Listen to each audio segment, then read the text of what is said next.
Income tax का TDS और GST का टीडीएस सेम है? बहुत लोग यहाँ पे कंफ्यूज हो जाते हैं। सिंपल आंसर है नहीं, इन दोनों का पर्पस बिल्कुल अलग है, कैलकुलेशन अलग है और साथ में टैक्स ट्रीटमेंट बिल्कुल डिफरेंट है। सबसे पहले समझते हैं इनकम टैक्स का टीडीएस।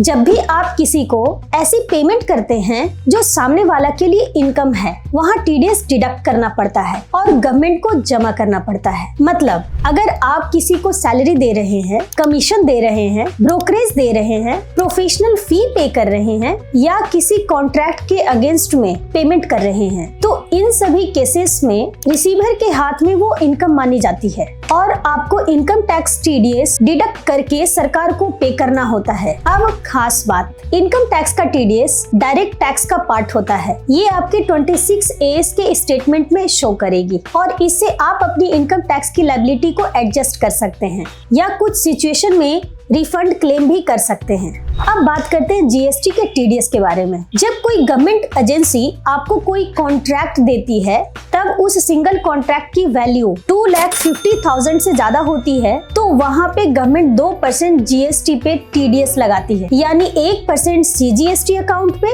और 1% एसटीएसटी अकाउंट पर। ये अमाउंट आपके जीएसटी कैश लेजर पर शो करेगी, जिसे आप अपनी जीएसटी लायबिलिटी ऑफसेट करने के लिए यूज कर सकते हैं या एलिजिबल होने पर रिफंड भी मिलता है। तो याद रखिए, income tax TDS is equal to income पर deduction, GST TDS is equal to GST framework के तहत डिडक्शन। नाम सेम है लेकिन दोनों का सिस्टम बिल्कुल अलग है। अगर टीडीएस से रिलेटेड और भी कोई क्वेरीज है तो कांटेक्ट करें दिए गए नंबर पर और जल्दी से अनीशा एसोसिएट्स को फॉलो करें।